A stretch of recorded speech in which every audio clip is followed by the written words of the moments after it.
السلام عليكم ورحمة الله وبركاته. waxaynu qaadanaynaa cashirkii tobnaad ee xisaabta bilow ah. Cashirka waxaa ku saabsan yahay multiplication oo ah isku dhufasho. Qaybta u horeysa waxaynu ku qaadan doonaa multiplying whole numbers by decimal numbers. Isku dhufashada tiro whole number ama tiro caadi number ah waxaan ku dhufaynaa tiro decimal number ama tiro dhibicley ah. Cashirka horeeyay waxaynu kusoo qaadanay sida tiro whole number ah lagu dhufto tiro whole number ah. Kan waxaan ku qaadanaynaa sida tiro whole number ama tiro caadi ah lagu dhufto tiro dhibicley ah. Waxaynu qaadan doonaa dhowr tusaale.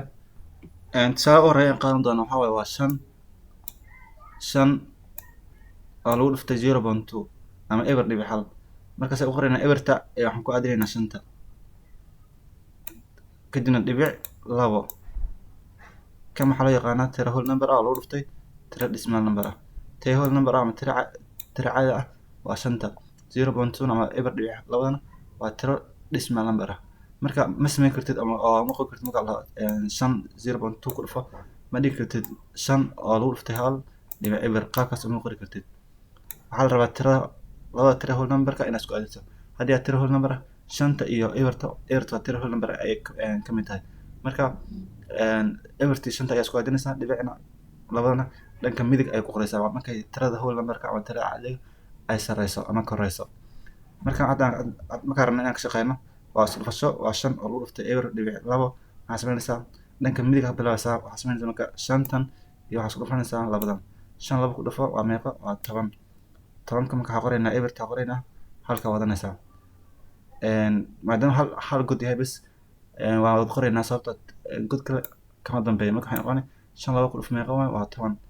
Hadda waxaan ka shaqeynay labada wax ku dhufanay shanta waxay noqotay 10. waxaan u dhiman eberta mar laba ku dhufanayna shanta inta ku qoraynaa waxaan ku qoraynaa godka number halka hoostiisa oo godka labaad ah. Markaan 5 eber ku dhufano waxay noqonay waa eber ay noqotay. kadib waxaan sameynaynaa ebertan tiro ka hooseysa midto soo qaado kadib halkan iyo eberta isku aadin yihiin isku dar maxay noqon marka hal eber ku dar waxay noqonay hal bay noqotay oo 10 baan soo baxday. waxaan sameynay labada waxaan ku furnay 5 waa 10 labada waxaan ku furnay 5 ku furnay maxay noqotay 10. kadib haddana 10ka isla markaa waa wada qornay sababtoo ah tiro kale oo ka dambaysa ma jirto waa hal god. kadib eberta waxaan ku furnay 5 eber 5 ku dhuf meeqa waa eber.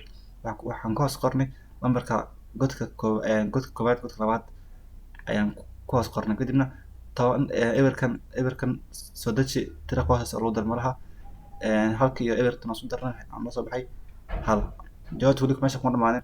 waxaan sameynaa maadaama tirada ay tahay dhibicley oo dhibic wato maxaan sameynaa qaybta kore xisaabta ma laha dhibic qaybta hoose laakiin waxay wataa dhibic wataa. marka dhibicda dhanka tirooyinka dhanka midig ka xigta ayaan tirsanayna. hadda dhibic baatana dhankan ayaan tiraynaa meeqa goda ka dambaysa dhibicda oo dhanka midigta waxaa ka dambaysa hal god oo labada ah. marka waxaan leenahay hal god dhankan jawaabtan soo baxaya hal god ka tirsanayna eberta waa godka labaad godka koowaad waaye halkana godka labaad waaye. marka maadaama hal god ka dambayso waxaan dhigaynaa dhibicda godka koowaad iyo godka labaad dhexdaan dhigaynaa. marka waxaa noo soo baxay hal dhibic eber jawaabta ayaa noo soo baxday markii 5 lagu dhufto 0.2. tusaalaha labaad waa 8 oo lagu dhuftay 0.5 ama eber dhibic 5 8 oo lagu dhuftay eberta maxaan dhahnay iyo 8 isku aadiyana oo tiro whole number ah. kadib dhibicda iyo wixii ka dambeeya dhanka midig ba marsinaysaa maxay noqotay marka 8 oo lagu dhuftay eber dhibic 5 laba tiro isku dhufanaynaa. waxaan sameynaa marka horeysa waxaan isku dhufanaynaa tirada 5 iyo tirada 8 5 markaas 8 ku dhufto meeqa waa 40 wada qoras maadaama ay tiro ka dambeeynin maxay noqotay marka 40 naas waxay ka qaybta kore. mar labaad waxaan sameynaa eberta waxaan ku dhufanaynaa 8 eber 8 ku dhufo waa isla eber waxaan soo sheegnay in tiro kasta eber lagu dhufto ay noqonayso eber. marka eber marka 8 ku dhufto eber waxaan ku qoraysaa godka labaad ku qoraysaa 40 hoosteeda ku qoraysaa maxay noqotay marka eber bay noqotay.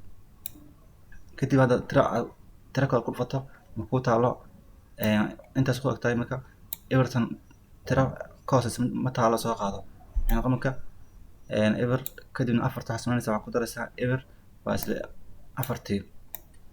kadib shaqada meesha kuma dhamaanin, waxaa samaynaysaa dhibic ayaad xisaabsanaysaa inta tira dhanka midig ka xigto.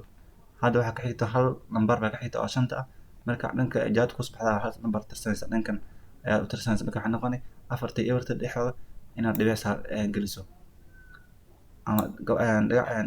ama aad dhibic dhex dhigto. waxay noqon marka afar dhibic eber baa kusoo baxday. tusaale saddexaad waxaan haysanaa saddex oo lagu dhiftay eber dhibic 12. eberta iyo saddex isku aadi maadaama tiro whole number tahay, kadibna dhibica dhankan ku qor tiradooyinka xiga. eber dhibic 12 baan ku dhufanayna saddex. waxay noqon marka aan isku dhufanaa, hadda qaybta hoose waxaan haysanaa saddex good, qaybta korena waxaan haysanaa hal good. marka waxaan sameynaa saddexdan good ayaan dhammaan saddex ku dhufanayna. waxaan ka bilaabaynaa dhanka midigta, laba waxaan ku dhufanayna saddex, laba markaa saddex ku dhufato meeqa waa lixay noqotay. meeshaasi qaybta godkaas waa naga dhamaaday. haddana godka labaa bilaabaynaa, halka waxaan ku dhufanaynaa saddexda, meeshan kuma qorayna, waxaan ku qoraynaa lixda hoosteedaan ku qoraynaa. lixda hoosteeda wax yar aan ka sakanaynaa oo wax yar oo space ah. marka hal saddex ku furto waxaa kusoo bixi saddexa kusoo bixi, halkaasaa ku qoraysaa. meeshan waa inay banaanaataa, halkan waa inay banaanaataa. kadib haddana halka waa dhamaystay eberta bilow, haddana bilow eberta saddex ku dhufo waxay noqoni waa eber. waxaa ku qoraysaa saddexda wax yar dhankan iyo bidix u sakanaysaa, waxay noqon marka halkaasaa ku qoraysaa. maadaama macnaha haddii meesha tirooyin badan ayaan ooli lahayeen ama tirooyin badan ayaa meeshan yaali lahayeen, intaa ku qori lahayeen, haddana mid kale intaa ku qori lahayeen, haddana intaan ku qori lahayeen. laakiin korayaha ayaa ah hal tiro, marka qaabkaas ayaan u qornay. kadib lix tiro ka hooseysa oo lagu daro ma laha, soo qaado. saddexdana tiro ka hooseysa ma taalo, soo qaado iyadana. ebertana sidoo kale soo qaado. meeshaas jawaabta kuma eka, waxaa ku dhiman dhibicda inaad xisaabsato inta tiro ee dhanka midig ka xigto.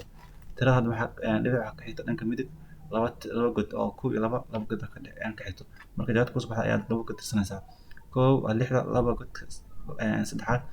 meesha marka eberta iyo saddexda dhexda ayaad dhibic ku qoraysaa.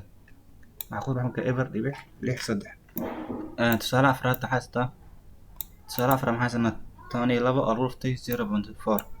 12 oo lagu dhuftay eber dhibic afar. eberta waxaa ku aadinaysaa lambarka ayaa ku aadinaysaa, dhibicna iyo lambarka wato dhanka marsi iyo midigta. kadib 12 waxaan ku dhufanaa eber dhibic afar. 12 waxaa waaye waa tiro whole number, eber dhibic afarna waxaa waaye tiro decimal number. kadib waxaad samaynaysaa marka labadan waxaa ku dhufanaysaa afar, labada waxaa ku dhufanaysaa afarta. laba afar ku dhufa meeqa waa 8. laba afar ku dhufa meeqa waa 8. kadib haddana afartan waxaa ku dhufanaysaa isla halkaas, afar hal ku dhufa meeqa waa afar. meeshan ku qor marka qaybta kore way kaa dhamaatay. haddana tirada ku xiga bilow oo eberta ah. eber markaa ku dhufato labo maxay noqoni waa eber. marka waxaan ku qoraynaa afarta hoosteeda ku qoraynaa, hal godaa ka boodaynaa. haddana eberta ha ku dhufo waa isla ebertii. marka way dhamaatay ka shaqayntii. kadibna 8 soo dejiso, 8 marka soo dejisato haddana afarta waxaa ku dartaa eber waa isla ebertii, waa isla afartan dhahno. kadib haddana eberta soo qaado tiro oo lagu daro ma laha. kadib waxaad samaynaysaa dhibic xisaabsanaysaa inta lambar dhanka midig ka xigto. hadda waxaa ka xiga hal lambar ama hal god. godka marka waxay noqonay 4 iyo 8 inaad dhexdooda dhibic ku qorto. marka waxaa kusoo baxay eber dhibic eber 4 dhibic 8. ebertan muhiim ah in la qoro oo waxaad dhigi kartaa jawaabta waxay soo baxday 4 dhibic 8. 4 dhibic 8 ayaad dhigi kartaa. ebertaas wax faa'iido ah oo inooda noo samaynaysa ma jirto. tusaale shanaad waxaa waaye 1200. 1200 waxaan ku dhufanaynaa 1200 waxaan ku dhufanaynaa 0.3. marka waxay noqonaysaa 0 inaad halka qorto, 0.3 inaad inta ku qorto. kadib labada tiro aan isku dhufanaynaa, waxay noqon marka eber saddex inaan ku dhufano dhammaan qaybta kore. saddex marka eber ku dhufano maxay noqoni waa eber. haddana saddex waxaa ku dhufataa eberka labaad waa isla ebertii. saddex waxaa ku dhufataa labo waa 6. haddana saddex waxaa ku dhufataa hal waa 3. kadib haddana qaybtaas oo ku dhamaatay lambarka labaad bilow. eber waxaa ku dhufataa eber waa eber, hal good kasoo siko ama waxay noqon marka haddana eber ku dhufo waa isla ebertii, lixda ku aadi hoosteeda. haddana eber waxaa ku dhufataa labo waa isla ebertii. haddana eber waxaa ku dhufataa hal waa eber kadib waa ku dhamaatay qaybtaasi. Waxaa samaynaysa marka eber soo dejiso, eber eber ku dar waa eber, lix waxaa ku dartaa eber waa lix,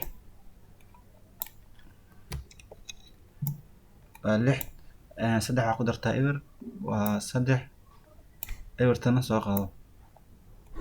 waxay noqotay marka eber dhibic lix, eber dhibic saddex, lix eber eber. hadda waxaa ku hartay inaad dhibic aad dhigto meesha ku habbooneyd. marka dhibicda dhankan midig tirooyinka xiga waa hal god waay, hal god marka intaa dhiganaysaa.